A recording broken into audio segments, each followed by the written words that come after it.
dawladashada qiimaha iyo qadarinta iyo sharafta naga badan ku soo dhawaada wararkeena fiidnimo kaashan wadani Soomaaliya TV waa 6 bisha December 2021 qodobada wararka dawladda tan hadii Allah awood la uu inoo ogolaadana waxa qayb ka waryaal uu korsoon karay sidoo kale xoog rasmi ah ayaa waxa ay noo sheegeen isla markaana si rasmi ah ay noogu cadeeyeen in gabi ahaanba wasaaradda warfaafinta lagu wareejiyay ciidamada ka amar qaadan doona madaxweynaha dalka mudane Maxamed Cabdullaahi Farmaajo oo gabi ahaanba la wareegay telefishinka iyo raadiyaha qaranka Soomaaliya iyo sidoo kale gabi ahaanba wasaaradda warfaafinta ee dalka Soomaaliya رئيس الوزراء حكومة فدرالك الصومالية مدير محمد حسين روبلي أو كنا لقاتي ترياش إذا كدلك يسدو كلها هيدا نبصقود يسدون كقرن كيوغان كمحكمة إذا كقلب كسداء الصومالية مدحونيه هراء الصومالية حسن شيخ محمود يا مدحونا فرماتشو وجدي إن الغلديو شقاد رئيس الوزراء روبلي دك كلنا وهم بريو دري تريها عصب يسدون كقرن كبشير قابع أو دوان ومجاعب رئيس الوزراء دلك مدير محمد حسين روبلي كلاف siyaasadeed xilligan soo kala dhaxgalay madaxda ugu siraysan dalka Soomaaliya ayaa laga yaabaa in caqabad weyn oo xilligan uu ku noqdo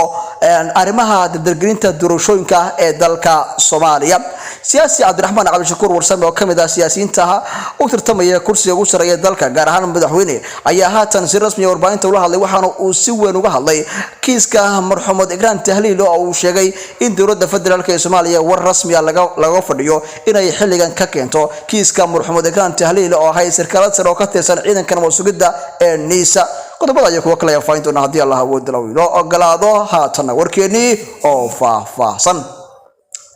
xoogag lagu korsoonaan karo oo ka tirsan wasaaradda warfaafinta iyo isgaarsiinta ee dowladda federaalka ee Soomaaliya ayaa lagu soo warrabayaa in wasaaradda iyo sidoo kale TV-ga qaranka iyo raadiyo Muqdisho ay la wareegeen ciidamo ka amar qaadan doona madaxweynaha madaxweynaha dhamaaday mudane Maxamed Cabdullaahi Farmaajo gabi ahaanba waxa ay la wareegeen telefishinka raadiyaha dowladda ciidamadaas oo la sheegay in maanta si rasmi ah loo geeyay madaxtooyada Soomaaliya isla markaana gabi ahaanba ay la wareegeen ilaa 10 baabuur oo qufulan oo ah baabuurta loo dagaalka ayaa gabi ahaanba la wareegay wasaaradda warfaafinta ee dalka markii la afgambis ciidana waxayna ay bilaabeen in TV-ga dowladda ay si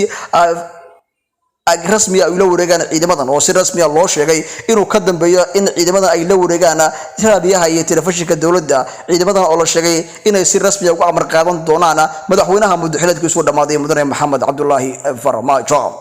khilaafka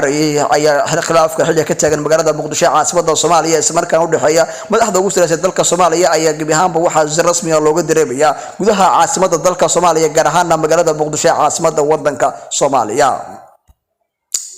رئيس الوزراء حكومة فدرالك الصومالية مدير محمد حسين روبلي ayaa kulan la qaatay taliyaasha kala duwan ee ciidanka qalabka sida Soomaaliya iyo sidoo kale hay'adda nabadsuguda iyo sirdoonka qaranka hoggaanka maxkamadda ciidanka qalabka sida Soomaaliya taliyaasha nabadsuguda iyo booliska iyo gobolka Banaadir ra'iisul wasaaraha ayaa faray in xeerka ilaalinta iyo sidoo kale maxkamadda ciidamada qalabka sida in ay baaritaan rasmi ah degdegana ay ku sameeyaan kiiska Ikraan Tahliil Faraha ra'iisul wasaaraha ayaa waxa uu faray agaasimaha cusub ee hay'adda NISA iyo taliyaasha nabadsuguda iyo sidoo kale booliska gobolka Banaadir inay maxkamadda ay gacan buuxda ay ku siiyaan gudashada waajibaadkeeda maadaama ay horay u jireen caqabado ay ka awdeen gudida hore ee loo saaray kiiska marxuumad Ikraan Tahliil oo ilaa haatan aan lahayn madaxweynihii hore ee dowladda federaalka ee Soomaaliya Xasan Sheekh Maxamuud ayaa warbaahinta kula hadlay magaalada Muqdisho caasimadda dalka Soomaaliya ayaa uga digay in uu madaxweyne Farmaajo u qalqadeeyo shaqada ra'iisul wasaare Roble dhanka kalena waxa uu hambaliyo iyo bogaadin u diray taliyaha cusub ee sirdoonka qaranka Bashiir Gobo waxaana uu yiri hambaliyo ayaa leeyahay buu taliyaha ku meel gaarka ee hay'adda nabadsuguda iyo sirdoonka sareeya guute Bashiir Maxamed Jaamac oo loo yaqaan Bashiir Gobo waxaana uu rajaynayaa inuu ka guuleysto مسؤولية أنا أقول باقي إن دمان قيبها كل دون